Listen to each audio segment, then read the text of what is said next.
Hello, my name is Daniel Brown and I'm a Year 12 student at the College of Richard Collier, and this is my video lecture essay on the Windrush generation, the racism and xenophobia they faced, but also how they fundamentally changed what it means to be British. The 2018 Windrush scandal saw the resignation of then Home Secretary Amber Rudd for inadvertently misleading Parliament over the existence of targets for the deportation of illegal immigrants. Yet, whilst this is known to many, what wasn't seen was the extent to which the Windrush generation suffered as a result of Conservative policy, creating a hostile environment for those deemed illegal immigrants.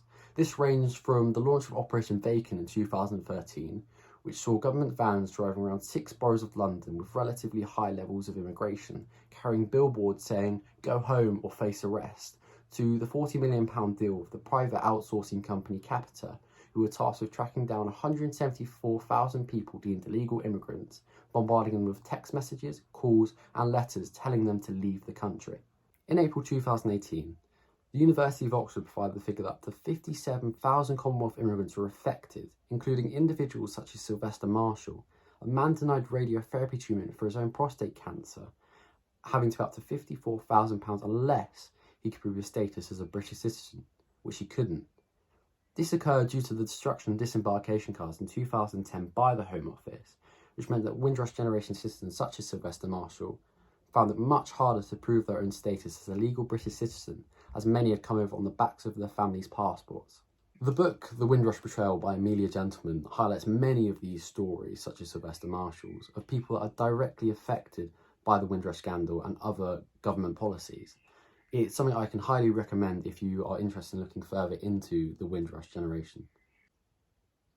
Now, it's important to understand why this generation of West Indian immigrants came to settle in Britain in the first place.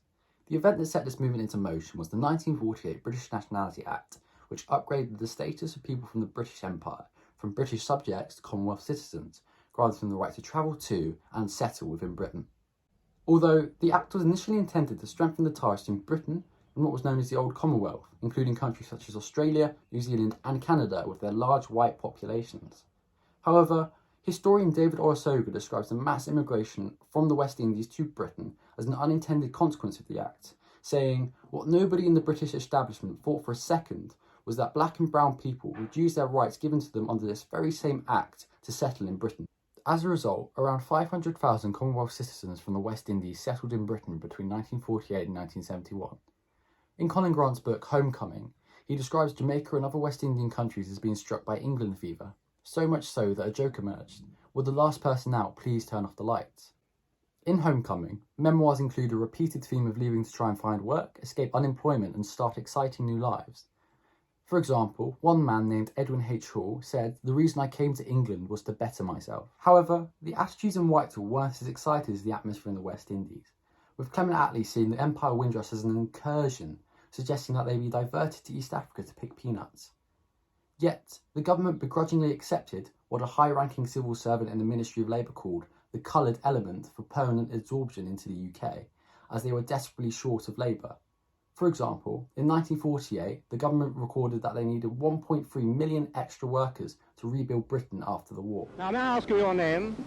Lord Kitchener. Lord Kitchener. Now, I'm told that you are really the king of calypso singers, is that right? Yes, that's Well, now, will you true. sing for us? Right now. Yes. London is the place for me.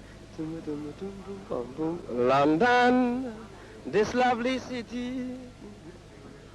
You can go to France or America, India, Asia or Australia, but you must come back to London City. Well, believe me, I am speaking broad-mindedly. What you just heard there was the performance of London is the Place for Me by calypso singer Lord Kitchener, one of the first arrivals from the West Indies to London aboard the Empire Windrush. This marked a large change to British culture, especially in the realm of music, with calypso becoming very popular in Britain. For example, Harry Belafonte's The Banana Boat song reached number 3 in the UK charts in 1957. Alongside calypso, which originated in Trinidad and Tobago, Jamaica's reggae music also became very popular, and I was lucky enough to experience the history of reggae in Britain through the Museum of London's Baseline of a City exhibition, which explored the impact of dub music on London in the 1960s and 70s. However, the process of settling in Britain wasn't as smooth as the music brought to London, as many West Indians were turned away from accommodation and jobs on the basis of their skin colour. For For example, in an interview with the Museum of London, Windrush immigrant Sam King describes the process of trying to find accommodation, saying, "You go, 'Good afternoon, madam, there's a room for rent,' and she'd say, 'Sorry, no blacks, and there's nothing you could do.'" In the book The Lonely Londoners by Sam Selfin, he describes British discrimination as more subtle compared to its American counterpart, describing it as the old British diplomacy. On top of this, it was near impossible for black people to hire or access spaces to gather. Instead, blues parties or shebeens were held in people's houses in the working class areas of London, creating a protected space for people to express themselves. A sound system would be set up, beer and food on offer, and a nominal entrance fee in place. These parties paved the way for black British voices to be heard on the biggest sound systems, spilling into community centres, churches, and open areas. Although this Old English diplomacy ruptured into violence when 400 youths, who were mainly teddy boys, descended on the streets of Notting Hill, bent on N-word hunting. Bearing iron bars, butcher's knives, and heavy leather belts, these boys began to attack the houses of the West Indians, starting on Blenheim Crescent. On top of this, the Rivers of Blood speech by Enoch Powell in 1968 triggered waves of nationalist aggression against the West Indians. And in 1962, the Commonwealth Act put stringent restrictions on migration from the Commonwealth. However, the West Indian population remained resilient against this wave of discrimination and racism. For example, a group of activists, including the owner of the Mangrove, Frank Critchlow, protested against multiple police raids on the restaurant on the basis of drug possession with no evidence.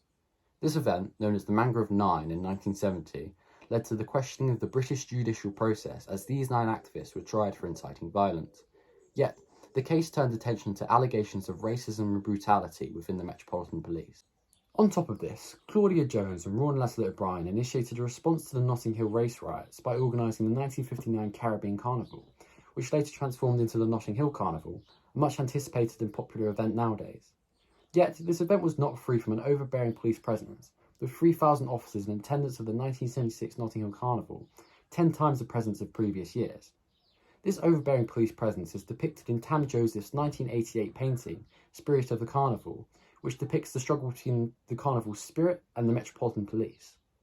Now, this shows how West Indian culture brought by the Windrush generation changed what it means to be British.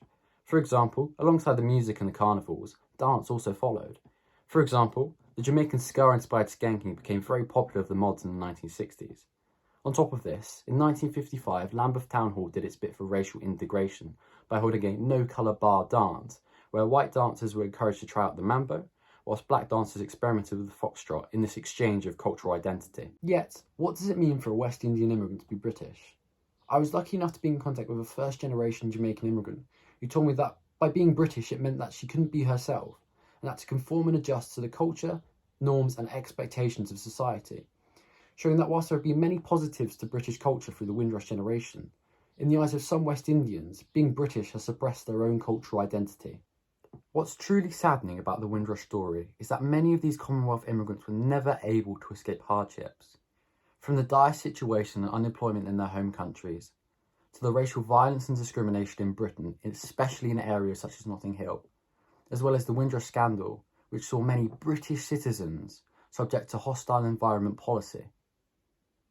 For a community that has done so much good in shaping the way that we think of Britain culturally, the government failed to come to their aid when they needed it the most, instead shifting blame and handling the scandal with such insincerity that it truly can be labelled the Windrush betrayal. Thank you for watching.